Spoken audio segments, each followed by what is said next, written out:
घर के लिए अगर नक्शा बनाने जा रहे हो तो उससे पहले ये वीडियो देख लो। 10 बातें अपने आर्किटेक्ट से पूछ लेना, उसके बाद ही अपना नक्शा बनाना, नहीं तो पैसे भी वेस्ट होंगे और सही से नक्शा बनेगा भी नहीं। घर की कंस्ट्रक्शन स्टार्ट होने से पहले मोस्ट इंपॉर्टेंट काम होता है उसकी ड्राइंग और प्लानिंग बनाना। देखो, ड्राइंग और प्लानिंग दो ऑप्शन हमारे पास होते हैं, जहां हम आर्किटेक्ट से बनवा सकते हैं या किसी सिविल इंजीनियर से। तो मैं आपको रिकमेंड करूंगा सीधा किसके पास जाना है, आर्किटेक्ट के पास, क्योंकि जो आर्किटेक्ट होता है उसने पढ़ाई उसी चीज की है कि वो आपके लिए अच्छी सी प्लानिंग कर देगा, अच्छे से नक्शा बना देगा। कभी भी ठेकेदार के पास मत जाओ। लोग मैं देखता हूं कॉन्ट्रैक्टर को सौंप देते हैं कि आपको मेरा घर भी बनाना है, आपने मेरे लिए नक्शा भी बनवाना है। वो खुद से नहीं बनवाएगा, वो बोलेगा मैं किसी आर्किटेक्ट से बनाऊंगा, लेकिन जिस आर्किटेक्ट से वो बनाएगा उससे अच्छे संबंध तो उसके होंगे। तो कॉन्ट्रैक्टर क्या चाहेगा कि उसका प्रॉफिट हो घर की कंस्ट्रक्शन में, कॉम्प्रोमाइज इतना ज्यादा नहीं करेगा, लेकिन वो कुछ चीजें बोलेगा आर्किटेक्ट को कि इसका पिलर का साइज कम कर दो, सरिये की डिटेल कम कर दो। तो कभी भी किसी ठेकेदार से नक्शा मत बनवाओ, सीधा आर्किटेक्ट के पास जाओ। सिविल इंजीनियर के पास जा सकते हो, लेकिन वो अगर एक्सपीरियंस सिविल इंजीनियर, मैं बोलूंगा 10 साल एक्सपीरियंस देख लेना उसका पुराना काम देख लेना, फिर उसके पास जाना। और ऐसे भी कोई भी आर्किटेक्ट आप चूज करते हो उसका पुराना काम देख के ही लेना। इंडिया में ड्राइंग को इतना इंपॉर्टेंस नहीं दी जाती है, सबसे बड़ी गलती होती है। ड्राइंग जरूरी क्यों है? देखो, ड्राइंग की वजह से हमें क्या होगा, हमें कॉस्ट का आइडिया लग जाता है, पूरा हमें खर्चा पता चल जाता है, टोटल घर बनाने का खर्चा कितना आएगा। ना पैसों की वेस्टेज होता है, ना टाइम का वेस्टेज, ना कोई गलती होती है घर बनाने में, और आपकी जगह सही से मतलब यूज हो जाती है। तीसरे टेढ़े मेढ़े जो प्लॉट रहते हैं उनमें आपका ठेकेदार या आप खुद से नहीं प्लान कर पाओगे कि यहाँ इस टेढ़े एरिया में क्या निकालें। अगर आपके कमरे टेढ़े मेढ़े हो गए तो वो सही नहीं दिखते हैं। वो पॉसिबल ही ऑटोकैड की हेल्प से होता है। तो ऑटोकैड किनके पास है? आर्किटेक्ट के पास या सिविल इंजीनियर के पास। तो प्लान आपको बनाना ही बनाना है। अगली चीज दिमाग में आती है कि जो नक्शा, इस समय बहुत ट्रेंड चल गया है कि लोग ऑनलाइन नक्शे बना रहे हैं, क्योंकि 2000 रुपए का 3000 रुपए का नक्शा आपको मिल रहा है। मेरे ख्याल में ऑनलाइन नक्शा नहीं बनाओ। क्यों नहीं बनाओ मैं बताता हूं। ऑफलाइन फायदा क्या होता है? फायदा सबसे पहले ये होता है कि जो मिट्टी की क्वालिटी है वो ऑनलाइन वाला नहीं समझ पाएगा कि मिट्टी की क्वालिटी क्या है। अगर मिट्टी की क्वालिटी नहीं पता, वो फुटिंग का डेप्थ क्या देगा, क्या वो सरिया देगा, तो वो ऑफलाइन वाला ही कर पाएगा। ऑफलाइन मतलब जो आपके लोकल एरिया में आर्किटेक्ट है उसके पास जाओ। आपके लोकल एरिया में नहीं है, थोड़े दूर है, तो वहां जाओ। मतलब जो ऐसा आर्किटेक्ट हायर करना है जो आपके घर पे पहुंच पाए। अगर ऑनलाइन वाला आ जाता है तो उससे करवा लो। दूसरा होता है कि वो प्रॉपर मेजरमेंट ले लेता है कि कितने बाय कितने का प्लॉट है। ऑनलाइन आप पूरा ले नहीं पाओगे, अगर ले भी लिया तो उसको समझ नहीं आएगा, वो दिक्कत रहती है। और ऑनलाइन वाला आपके वहां विजिट नहीं कर पाएगा आके कि क्या चल रहा है, कहाँ चेंजेस हैं। तो ऑफलाइन में आप चेंजेस वगैरह भी कर सकते हो। और मोस्ट इंपॉर्टेंट चीज होती है बिल्डिंग बॉय लॉज, मतलब हर एरिया में म्युनिसिपल अलग अलग है। तो अगर आपको अपना नक्शा पास करवाना पड़ा तो ऑनलाइन वाला नहीं करवा पाएगा, क्योंकि उसको लॉज आपके एरिया के नहीं आइडिया होंगे। तो मतलब कहने का यही है कि आपको जो भी नक्शा बनाना है, मैं कहूंगा अपने लोकल एरिया में बनाओ। अगर नहीं मिल रहा है, कुछ है चीजें नहीं हो रहा है, तो ऑनलाइन जाओ, लेकिन ऑनलाइन उसको सब चीजें बताओ जो मैंने बताई आपको।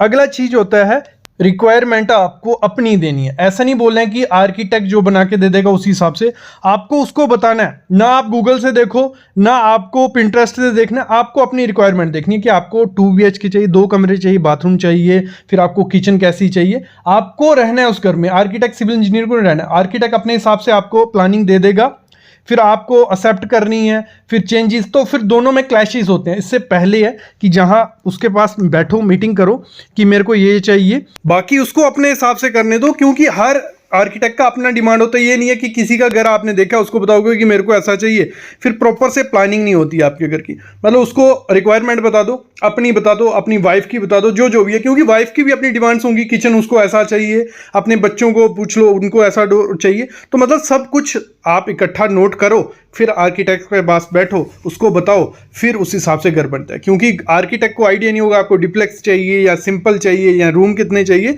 वो अपने हिसाब से प्लानिंग कर देते हैं, फिर चेंजेस में दिक्कत आती है।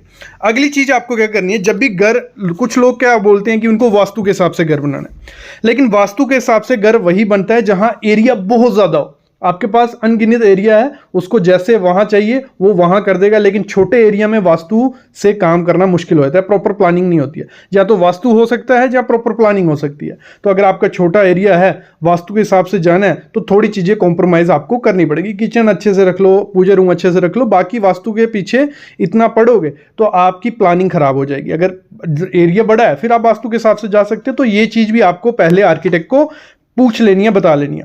अगली चीज क्या होनी है, कभी भी ड्राइंग बनाने जाओ आर्किटेक्ट से पूछो वो कौन कौन सी ड्राइंग देगा, मतलब क्या क्या देने वाला है।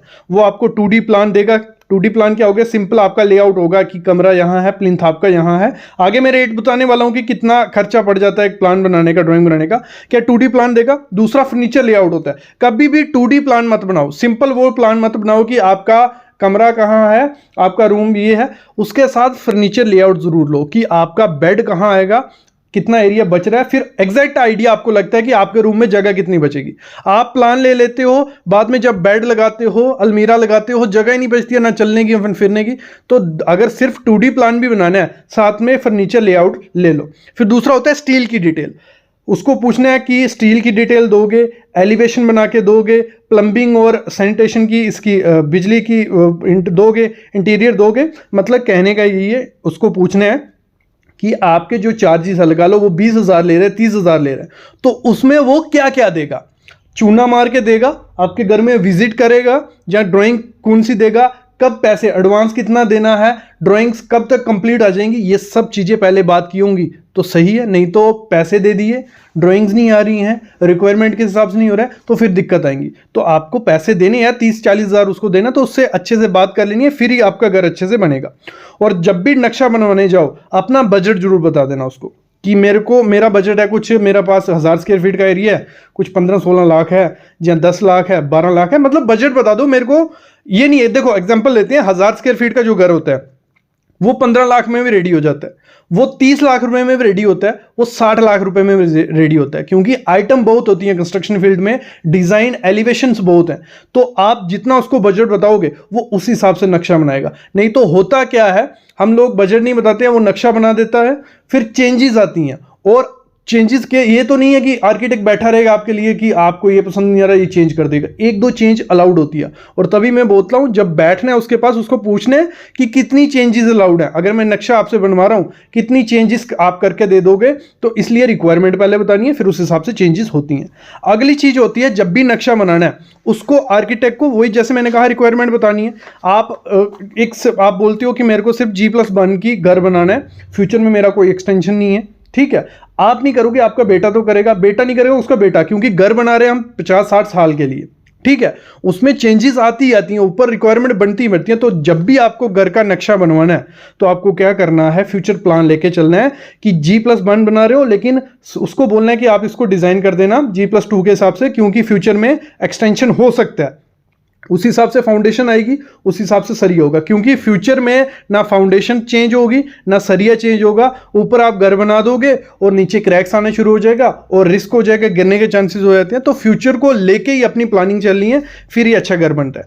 और हमेशा ध्यान रखना, जो घर की एलिवेशन होती है सबसे ज्यादा खर्चा उसी में हमारा होता है, तो आपको उनको बताना है। क्योंकि देखो हर एरिया में एलिवेशन चेंज होती है, गुजरात में अलग है, जम्मू में अलग है, यूपी में अलग है। एलिवेशन क्या है, मतलब घर का फेस अलग अलग होता है। एक मॉडर्न लुक होता है, एक ट्रेडिशनल लुक होता है। ट्रेडिशनल लुक कौन सा होगा, जो नॉर्मल आपके एरिया में चल रहा होगा।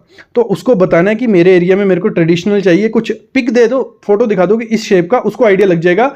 एक होता है मॉडर्न, जो आजकल एलिवेशन सारी हैं, सी सेक्शंस है ये वो, तो वो कई जगह पे नहीं जाता और बजट फ्रेंडली नहीं है। वो बजट फ्रेंडली वही है जो ट्रेडिशनल चल रहा होगा, क्योंकि लेबर को वो काम करना आता होगा आपके एरिया में, लेकिन जो बाकी अलग आप करवाओगे मॉडर्न, उसके लिए एक्स्ट्रा खर्चा जाता है। तो वो आपको पहले अपने किसको बताना पड़ेगा, आर्किटेक्ट को बताना पड़ेगा। और जो चार्जेस रहते हैं, लगा लो अभी मैं बताता हूं आपको कितना लमसम चार्जेस, क्योंकि हर एरिया में अलग होगा। जब भी आपको प्लान बनाना, मैंने कहा 2D प्लस फर्नीचर बनाना है, 2D कौन सा हो गया, ऐसा कुछ प्लान रहता है, उसके साथ फर्नीचर लेआउट ले लो। ये आपको 6 रुपये पर स्क्वायर फीट के हिसाब से मिल जाएगा, ऑनलाइन या ऑफलाइन। ऑनलाइन आपको 2000 में देने में रेडी हो जाएंगे, लेकिन वो कॉपी पेस्ट होता है, मत लो, ऑफलाइन जाओ। और ये लगा लो 1000 स्क्वायर फीट का घर होगा, 6000 रुपये में ये बन के रेडी हो जाएगा। फिर स्ट्रक्चर की डिटेल होती है, सरिया डिटेल चाहिए होती है पूरी। सरिया की अच्छी डिटेल लेने जाओगे आपको 9 से 10 रुपये पर स्क्वायर फीट के हिसाब से देना पड़ेगा, जिसमें आपको वो मिट्टी का सैंपल लेंगे, मिट्टी देखेंगे कि कैसी है, उस हिसाब से स्टील डिटेल आपको देंगे, कुछ 9 से 10 हज़ार रुपये आपको वो ले जाएंगे। फिर आपको क्या होगा, MEP ड्राइंग जो रहती है, इलेक्ट्रिकल और प्लम्बिंग की ड्राइंग, उसमें आपकी कहाँ वायरिंग जाएगी, क्योंकि वायरिंग का बहुत इंपॉर्टेंट होता है। आपकी वायरिंग बाद में फ्यूचर में आपकी जियो फाइबर आने वाला है, फिर आपका CCTV कैमरे की वायर, तो आपको प्रॉपर प्लानिंग रखनी है कि आपकी वायरिंग अंदर अंदर ही रहे और एक्स्ट्रा वायर भी उसके अंदर जा सके, इस हिसाब से प्लानिंग लेनी है उससे। तो उसमें आपको इलेक्ट्रिक और प्लम्बिंग दोनों लेनी है, कुछ 9000 रुपये लग जाएगा 1000 स्क्वायर फीट का, क्योंकि 9 रुपये पर स्क्वायर फीट है।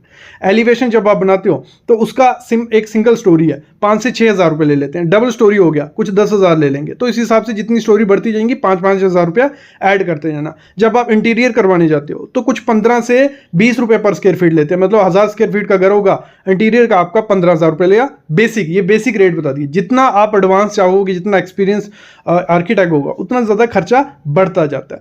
तो ये चीज़ें आपको ध्यान रखनी है जब भी ड्राइंग बनवाने जाना है। तो ये चीज़ें अगर ध्यान रखोगे तो अच्छे से आपका घर भी बनेगा, ड्राइंग भी बनेगी और कोई दिक्कत आपको फ्यूचर में नहीं आएगी। तो ऐसी चीज़ें मैं आपके लिए लाता रहूँगा, बस आप चैनल को सब्सक्राइब कर लो, बेल आइकन दबा लो। और घर की कंस्ट्रक्शन के रिलेटेड कोई भी कंसल्टेशन चाहिए, आपको कोई भी डाउट है, मिस्टेक्स हो रही हैं, नहीं समझ आ रहा है घर कैसे बनाना है, सिंपल डिस्क्रिप्शन में जाओ, मेरे को फ़ोन मिलाओ, थोड़े चार्जेस लेता हूँ, कॉल पे पूरी चीज़ें क्लियर हो जाएंगी और इजीली आपके डाउट्स क्लियर कर देंगे।